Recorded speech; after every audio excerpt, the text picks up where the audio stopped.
Hi friends, நான் உங்கள் காமு. Today நம்ம பார்க்க போகிறது கிழக்கு நோக்கி பாயும் நதிகள். கிழக்கு நோக்கி பாயும் நதிகளை நம்ம ஒரு ஷார்ட்கட் மூலமாக ஞாபகம் வச்சுக்கலாம். அந்த ஷார்ட்கட் மகா கிருஷ்ணா சபரி பாட்டியை நினச்சிக்கிட்டு கோதாவரி அம்மா மடியில் தூங்குறாரு. எந்த இடத்துலனா காவேரி ஆற்றோட வடக்கு பகுதியில். இதுதான் இந்த ஷார்ட்கட். இதை நான் இந்த ஷார்ட்கட்க்கு ஃபஸ்ட்டு மீனிங் சொல்கிறேன்.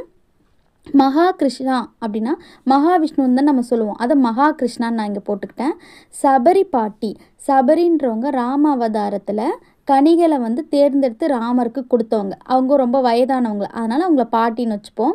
சபரி பாட்டியை நினச்சிக்கிட்டு கோதாவரி அம்மா, கிருஷ்ண அவதாரத்தில் கிருஷ்ணரோட அம்மா பேர் கோதாவரி, அதனால் கோதாவரி அம்மான்னு அதை வச்சுக்கிட்டோம்.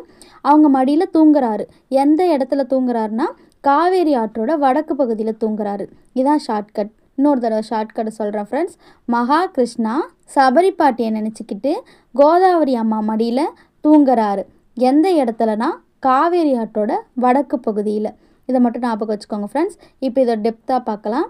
மகான்றது மகாநதியும், கிருஷ்ணான்றது கிருஷ்ணா நதியும், சபரின்றது சபரி நதியும், கோதாவரின்றது கோதாவரி நதியும், தூங்குறாருன்றது துங்கபத்ரா நதியும், காவேரின்றது காவேரி நதியும், வடக்குன்றது வடபெண்ணை நதியும் குறிக்குது.